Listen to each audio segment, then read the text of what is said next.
mute so as we have our recording, everything will go through. All right, so let's go to week 2.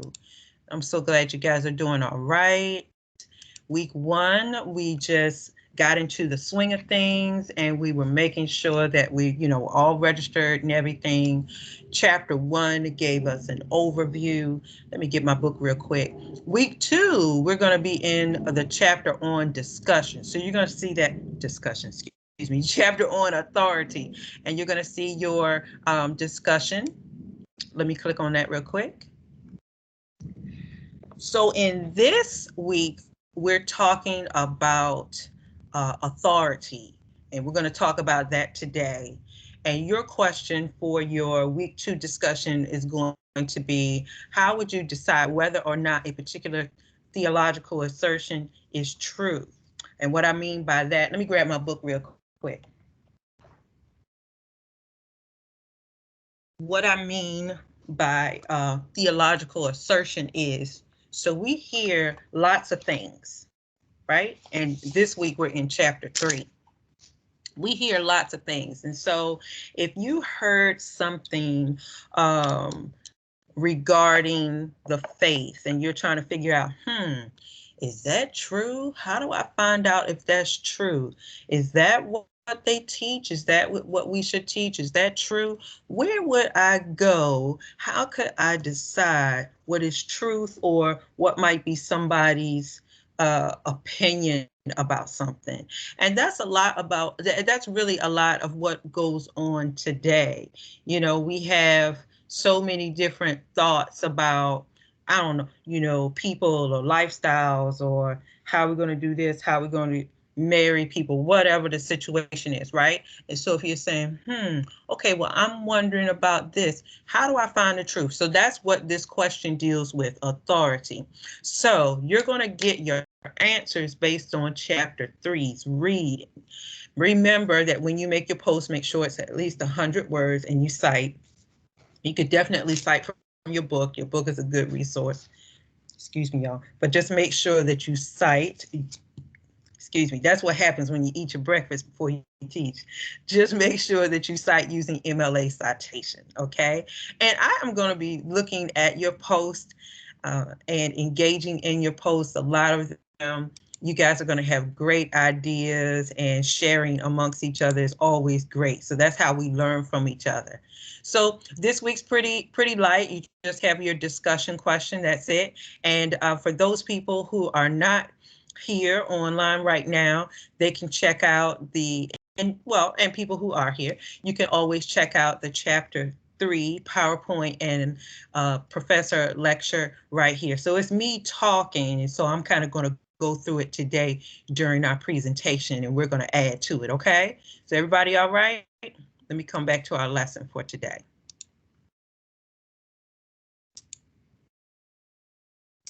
And y'all stop me if anything's not clear in the presentation.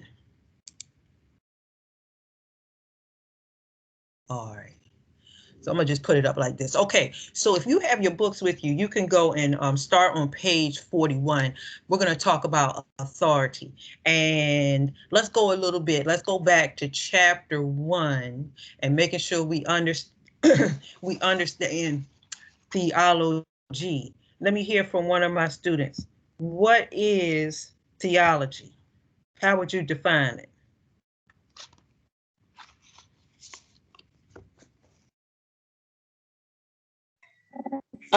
I believe it's like studying the nature of God and religion and stuff like that, right? Very good. She said, that's Angel, right? She said, studying Yes. the nature of God. So remember, in our reading last week and in chapter 1, theology. So if I could write on the screen, right? You would do theo, right? Theos, that means God, and ology means study. So study of God. But remember, I said last week, like, how can we study God? That's like really deep. We don't have any books that can really study God. And so as Angel said, it's how we think about God, how we see God, how we view God. That's really what we're studying. And over the years and over this course of the semester, as we start reading this book and sharing different groups, different cultures, different people, different, look, gender, right? We'll see God differently. We'll see God differently. And so today we're going to talk about authority. So when we make a theological claim and say, I'm just going to say, God created the earth, right? That could be a theological claim. And then you say, okay, how could I find out? Like maybe a Martian created the earth or something, you know? So people would say that. And so you're saying, okay, well, how can I find out if that's true? Where do I go? And so we're going to talk about authority. Who has the authority, or what gives us authority to give us more information? All right, so let's talk about authority. Who has it? And all that good stuff.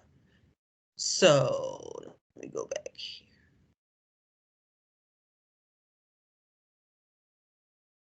Okay. So you guys with me? Uh-oh, you guys still there? Yes. Okay, all right. Yes. Something glitched right here. All right. What is it? Who has authority? Who's right? Who's wrong? That's what we mean when we use that particular word, authority. And so when we use authority, there are certain places where we can go to get to get some type of truth. That's what we mean. So maybe we can go to the Bible to give us some help.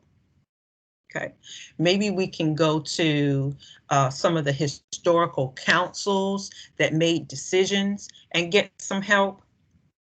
Sometimes we can look to creeds that came out of those councils, like Christian creeds, to help us understand that truth. That's what we mean by authority. Or Christian experience. So Christian experience means, like, how did that person experience God in their life? That's what we mean by Christian experience. Let me see if I can move my mouse. Okay. On page 41, if you have your book, here's another question. How can we determine what we are required to do and what consequences we'll face if we, let's say, if we don't do them? We don't know. And so those are the questions that we have about authority. So I want you to think about it like this. Like when you were growing up in your house as a kid, who had authority in the house? Who said this is what goes? Parents. Your parents, right? Right. Your parents, your grandparents. If you live with your grandparents, your aunties, uncles, the children didn't have the authority. That's for sure. Yeah, for sure. They thought they did, right? We put them back in perspective. So here's the thing. So I want you to remember that scenario about the kids and the parents or the grandparents or whatever having authority. So if the kid wants to know, Ma, is this something appropriate to wear? Or Ma, is this something I can do at school? Or dad or grandma? And grandma says, no, that's not appropriate. Son, don't do this, that, and the other, because grandma or granddad or whatever, they had authority. And so we're gonna do or not do what grandma said. That makes sense? And so I want you to think about authority in that same way. So there are places, or maybe there are people within the construct of a religion that tells us, hey, this is the way that you should do something, or maybe don't do it like this. That's what we mean. Okay. All right, so there are going to be some words in this chapter. I'm not even going to joke with you that you may not be familiar with. And throughout the PowerPoints, I'll put some words that I want you as the student to look up a little bit later. Because you, just like me, you may say, well, wait a minute, I don't know what these words mean.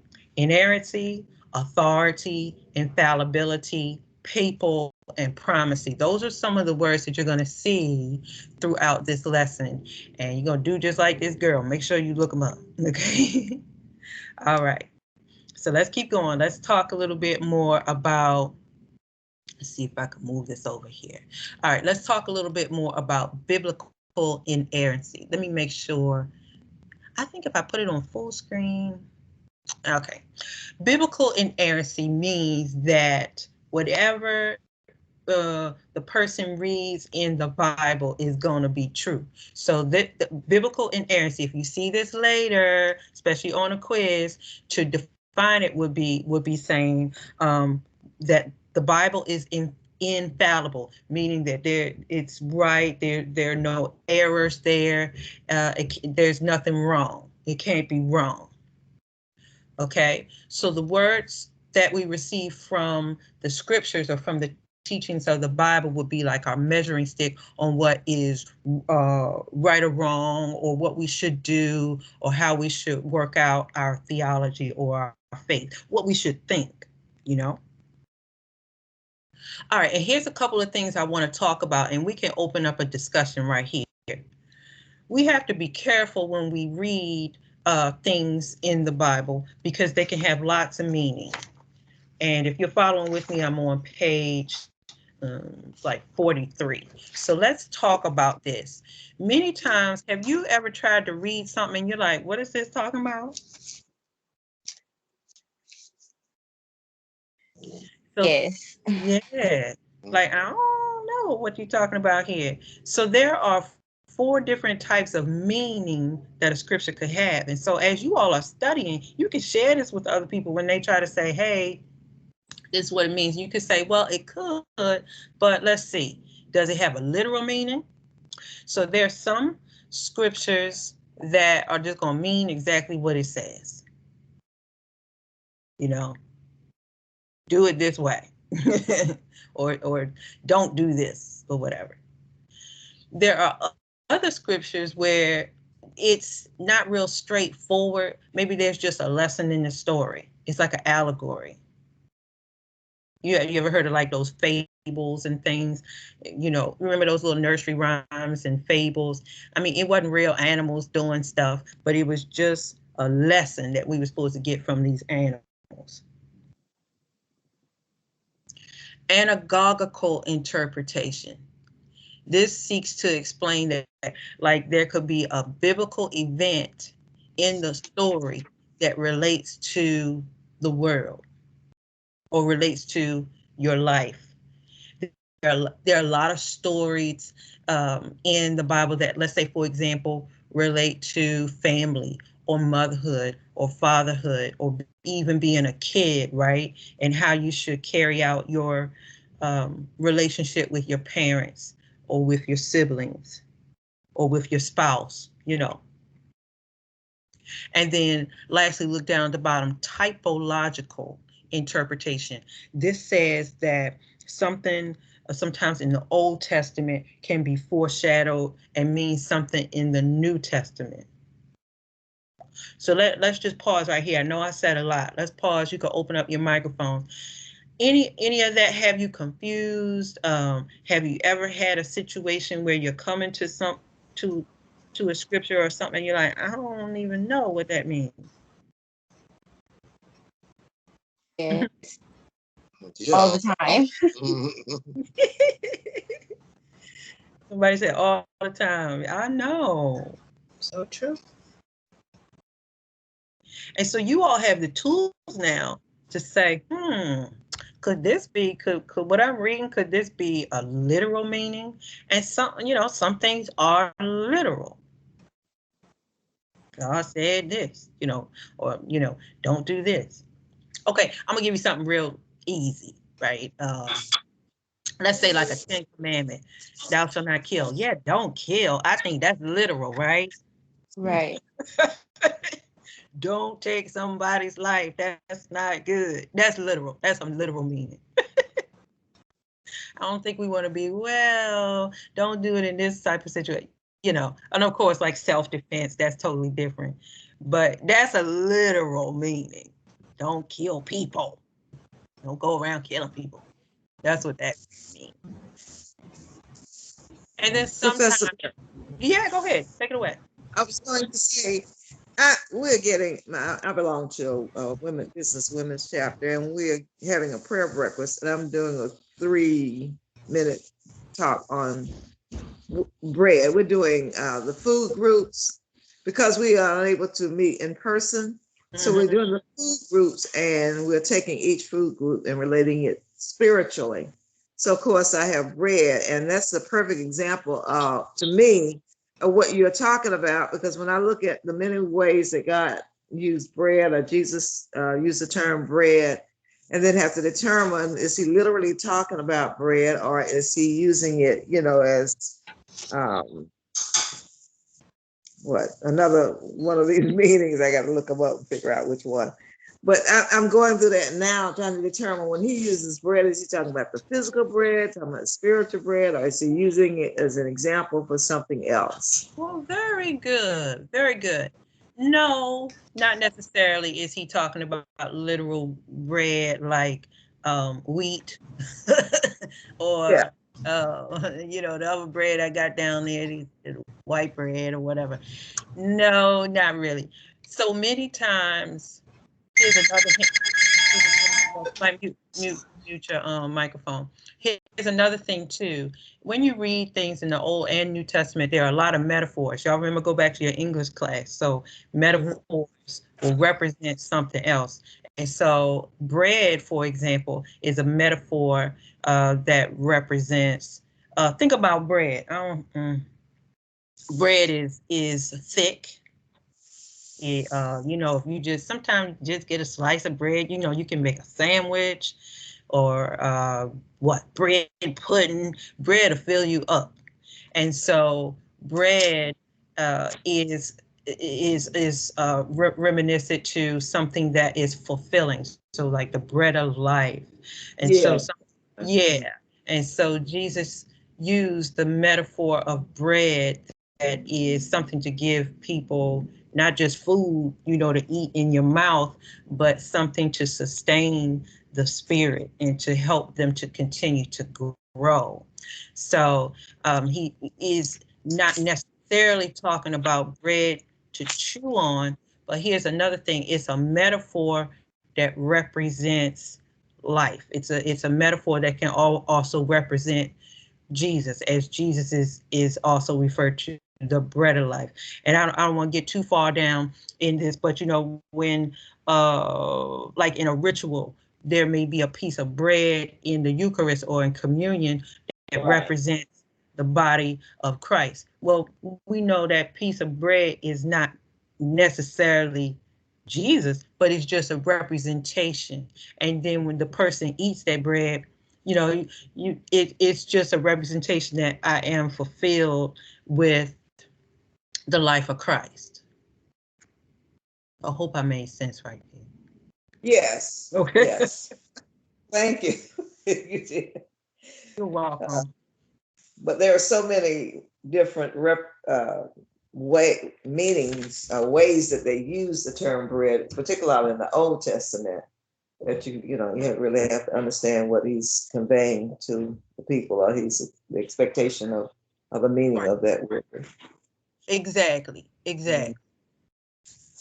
And so for us, even in 2021, right, bread is something that, even if you don't eat bread anymore, but bread is something that is sustaining, it's filling. And I know they tell us to get away from eating bread, right? But I like bread. And you have a roll or you have a biscuit in the morning. Bread is, for Black people, but bread is a part of life. Yeah, I finally got away from it now. So it's sustenance. Yes. All right. So as we talk about theology, I want you to meet another theologian. We're going to talk about some different theologians in this class. And remember that word, theology. So if theology is the study of God, a theologian is one who does what? What do you think a theologian is? Someone who studies theology. There you go. There you go. Good. Both of those answers are correct. they're a studier of, they study theology, which is so they're sitting down. The Mhm. glass table. So they're somebody mute, and so they're studying theology, and so Karl Barth, he said that the Word of God is, or the scriptures is the main source for our criteria for theology. So what he says here is, if we're trying to figure out a question, an answer to a question, just go back to the scriptures. And that should be your main source or your main criteria for answering your questions about theology, about a particular theology. How we doing? Okay. Biblical inerrancy. Remember that word, inerrancy. We're going to come back to this. So there have been a lot of debates about scriptures. And so some people over the years, now remember we're in 2021, and as the Bible was coming into some type of writing in centuries later, a lot of people started to say, well, y'all could have made a mistake, right? And maybe you wrote down a word that was incorrect. And surely, guess what? That could happen and that has happened. So I want to pause real quick and say, just because somebody may have made a mistake in a period or a comma, it doesn't mean that the entire work of the Bible is wrong. No. Okay, so I want you to catch that. So I want you to just go back and think about it. If we're so privileged, y'all, right? We have paper and we got pens, and I'm looking over here. I have highlighters and I have pencils. I got all different color pencils. We have computers, and before that, we had typewriters and all that stuff. These people, when they first started writing, would be good if they had if they had good ink and good papyrus, which was a type of paper. And these scribes had to write things for, their leader or whatever, and maybe the leaders or the prophet or whoever said, this is what I want you to write down. And look, they didn't have lights and things like we did. They just probably had a little candle or something, and perhaps they could have written something in the wrong place. But here's the thing we always want to come back to, is that the Bible itself in its message is without fault. The humans could have made a mistake, but the overall message is without fault. So let me go back to the second point that I have up here, is that contemporary inerrancy tends to put all parts of the Bible on the same level. In some aspects of the Bible more attention than others. For example, they'll give some parts about people's sexuality or women preaching or something. They want to focus in on that and say, "Ooh, this was wrong. This was wrong." Y'all wait, and then what biblical inerrancy says? Look at the whole thing. Look at the whole story. Don't just focus in on one part and pick it apart. Look at the whole story of who God is to the woman. Look at the whole story of who God is to every walk of person. No matter how they're living their life, God is loves those people. Okay, let me keep going here. Y'all stop me if there's anything you want to jump in on. Okay. I hope I'm not off track here, but I'm talking about mistakes in the Bible. Do you know which Bible it was that was printed in England some centuries ago and had to be recalled because one word was left out? Do you know which one that was? In England, the King James instituted, or should we say, started the push for the Bible to be translated into English. And so that's why I got sitting over here a couple of different King James Bibles. Now, I'm not sure. Now, it doesn't mean, Ruben, that this is wrong. I'm not sure about it being recalled because of a word, but if it was, then it may have been the King James version.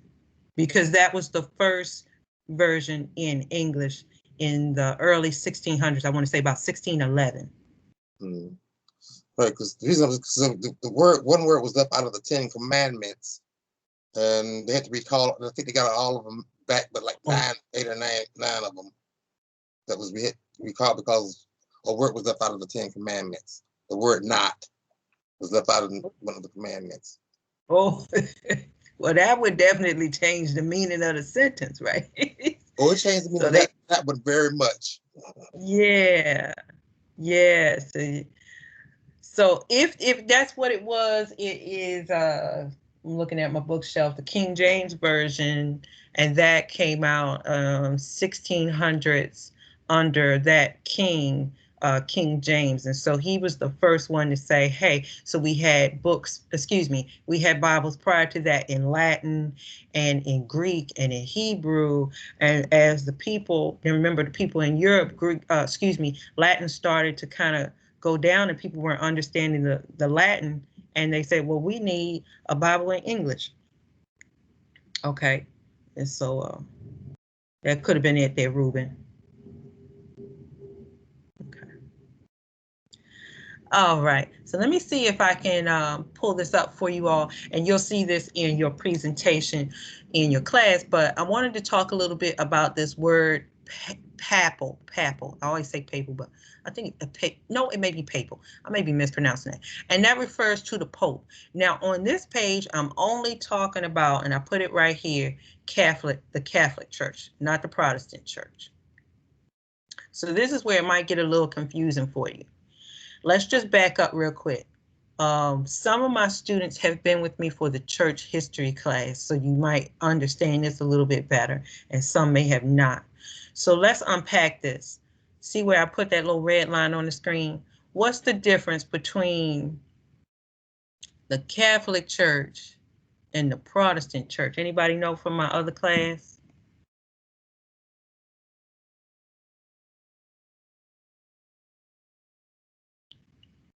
I'm sorry, I was distracted. What was the question? Okay, no problem. So let's Did you go say? back real quick. So we're talking about papal and magisterial infallibility. So before we go on any further, this page that I'm referring to is talking about the Roman Catholic Church. Does anybody know the difference between Catholic and Protestant church? Well, I did a paper on that one. That was when Martin Luther burned the papal bill and rejected some of the tenets of the Catholic Church, and so Protestant has the word protest in it. So they were protesting the church as it was presented to the people in a nutshell. Very good. Yeah. So I want y'all to understand that when we talk about theology and, when we talk about the Christian church or whatever like that, always remember they're kind of like two sections. My mute your microphone. They're two sections. So you have the Catholic or the Roman Catholic Church, okay, that kind of evolved first out of Rome, okay, and then they started doing their thing and how they wanted to worship. But then there's a movement around, I'm not going to give you the wrong date, but there's a movement that said, hey, wait a minute, y'all doing stuff that we don't agree with. So the Catholic Church was, like selling indulgences, and those were like, okay, if you die, they would say, hey, your grandmama died and they weren't living quite right. And if you pay us $1,000, we're going to pray that your grandmama gets in heaven. Okay. So they were doing stuff like that. And so, as Ruben said earlier, Martin Luther, not Martin Luther King, but he's named after that, but Martin Luther was one of those who led that Protestant movement against the Roman Catholic Church. And he was like, look, y'all doing some crazy stuff, and this is not cool, so we're going to split from y'all. So the Roman Catholic Church stays by itself. Hence, you have like the Pope. You know, when you see the Pope on TV, that's a part of the Roman Catholic Church. But then you had a Protestant movement that gave birth to Baptist churches and Methodist churches and even non-denominational churches. That's what you see over here in the United States. And not to say that Catholic churches aren't here; they are here. But to the most part, the United States is more so Protestant. Okay, and I'm not saying that we don't have Catholic churches and Catholic people. We do. Okay, so I said all that to say, y'all, papal refers to the Pope. And so basically, papal magisterial infallibility says that the Pope has the final say, that the Pope has authority. And so if the Pope says, actually, couple of months ago, the Pope was on TV, not TV, but was just kind of talking about restoration and just, making sure that we're loving our fellow man and woman and, doing right unto others. And if the Pope said it, then other people are supposed to follow. So the Pope has authority, and whatever the Pope says or whatever the bishops say in connection with the Pope, they have authority. So if they said, do something a particular way, that's what we mean by infallibility. So let's go right here. Universal, ordinary, magisterium means that other councils or other bishops, they had authority. Okay. So whatever they said or whatever they suggested to be true or wrong or whatever, they gave, the people were supposed to follow what they said.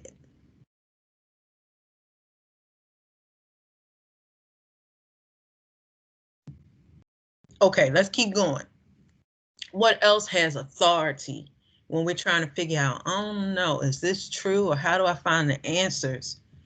One of the key things that has authority, but you can't really prove it, is somebody's own experience. Right? And when I say you can't really prove it, because it's your experience, And the Christian experience appeals to a person and how they worked out their religion. And they say, no, this is what I experienced and this is what I know to be true. Okay. So Christian experience is one. So let me go back. Oh, excuse me. Let me go ahead real quick. Remember, Karl Barth also said that we got to go back to the scriptures. And we got to go to the scriptures, and the scriptures will give us a good idea if something is true, or we could get a good idea to understand how God felt about it. I'm not going to read all the points right here, but I want you to, let's chat about these a little bit. Let's have a little discussion. I want to look at one, and I do want to look at 4. When we see primacy of scripture, that particular word means it is primal, it's first, it's important. And we get to know God through the scriptures. We get to understand or we could get to study God through the scriptures from the beginning to the end. Okay. I want to skip down to 3 real quick. The original writers will talk about a particular event, right? And it's really cool if you read in the Old Testament. Sometimes the writers in the Old Testament will talk about something that's going to happen hundreds of years later in the New Testament. It's like, wow, how did they know this? They didn't know of their own self, but they knew because they were inspired by the Creator.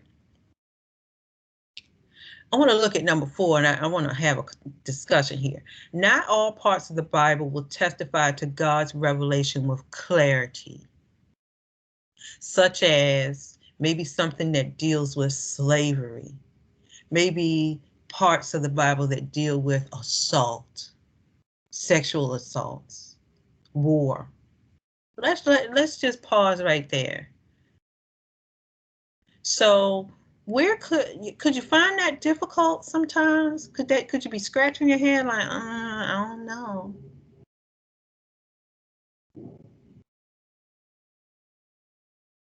Have you ever read something or maybe heard somebody say, well, I'm just not sure about this. Why would God do this? This is just, I don't know.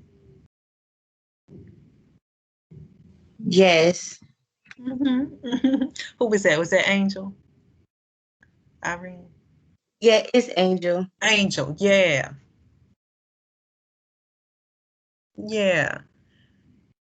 And so I don't want us to get scared, but I do want you, as you are studying and understanding theology, that every part of the Bible is not going to be, look at it as a book, as literature. Every part is not going to be real clear. And you say, well, what's this over here about slavery? Are we supposed to be slaves? No. And then you look into the whole context of, what was this person talking about? Maybe these people were they were, a lot of people were like taken into slavery or something, and they were sold into slavery, much like black people were, against their will. It Oh. doesn't mean it was right, Yeah. but remember, the people that did stuff wasn't right too. Okay, somebody's talking. Yeah. What I was going to comment on is that I think sometimes the ambiguity may come in because of different situations in different cultures at different times. Whereas the Bible talks about slavery, there are different systems of slavery that evolved over periods of time in different cultures. In some systems of slavery, a slave could marry into the family of the owner and become an heir to the rights of the family. Not so in the system of slavery that we had here in America. That's right. um, Reuben brings up chattel slavery, and that occurred in the Americas, as well as, and America wasn't on, North America wasn't the only ones that experienced it. So you also had issues like in the West Indies, in Jamaica, South America, things like that. They were still, look, a lot of us left the boat in Africa, right? But we didn't all end up in South Carolina, Louisiana, Right. right. The boat stopped different places. So some of our ancestors, just think about it, some of our family made it to South Carolina, but some of our family made it to Jamaica, and some of our family made it to Brazil. And so I don't want to go too far. So anyway, thanks, Reuben, as you talked about slavery. Let's go back. In the Bible is not chattel slavery. It ain't right, no, but it's not chattel slavery. So chattel slavery was what we saw here in the Americas and South America and in the West Indies, where you were, taken against your will, hurt and abused for somebody else's economic gain. Right. And not to say that any type of slavery in the Bible was right either. And so why did they go into slavery? So many times you see it happen when somebody had a war or something. Those people are in the church history class with me, or if you had it.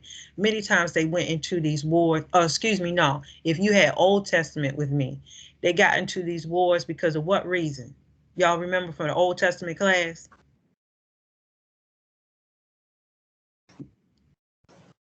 You took I mine. did take the Old Testament class. I don't remember about the war though. Okay. Resources. Yeah. You So, took my land. Oh yeah, yeah, that's right. Remember that, Angel? Yes.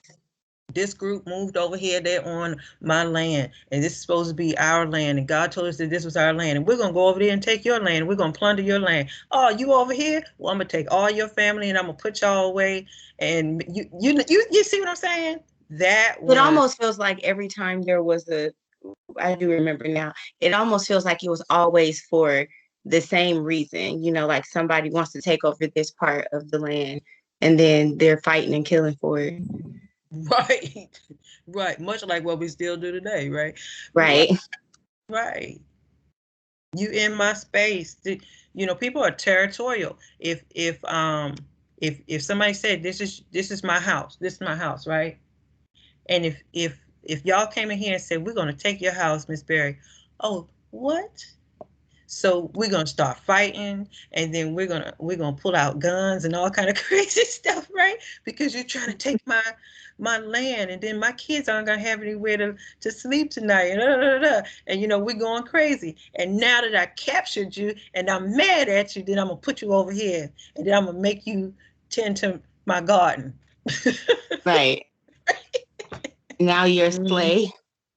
Yeah, now you my slave till I get tired of you, and then okay, I'm gonna release you, and then you could go.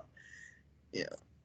And it seemed like too, like depending on who the king was at that time, it was worse than other times. Like this Hmm. king is more controlling or wants, it Hmm. was always that always confused me too with the Bible. I'm like, depending on who was ruling at that time, it was more chaotic than other times in the Well, Bible. and watch this It was too, a power Rachel. struggle. It was what? Say it again. I was just saying power struggles, that I was. king may have wanted all the power. That's right. Right. I'm king, and I'm power, and it's also about how about we expand our territory. So instead of just having this house, I want this house, that house, and that house. I want to buy up the whole block. You see what I'm saying? And if I buy up the whole block, then I have more power. So you get that too. All right. So as we come into an end here, see if it's 11:55. Now, we figured out a couple of things. How do we figure out that something is true or not? A particular theological assertion is true or not? What are some of those things that we reviewed today that we can go back to?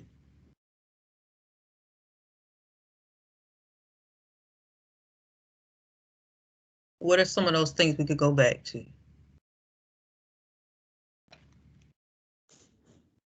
Well, you said the Bible. We can go back. Yep. So you got the Bible. Creeds. Good.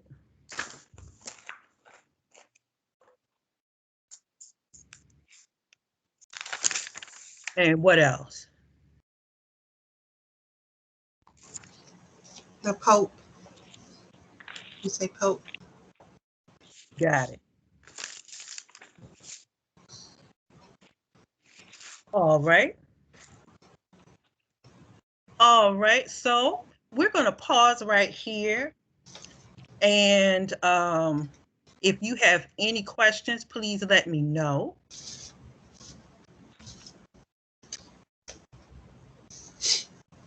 All right. Okay.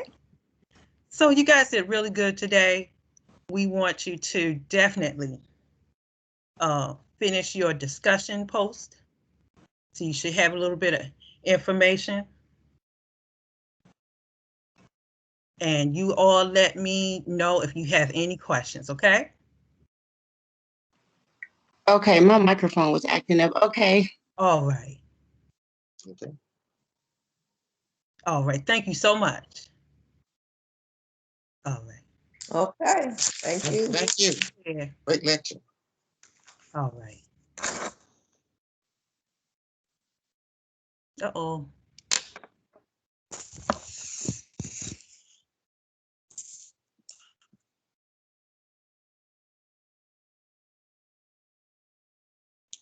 I guess it's all cue to get out of here.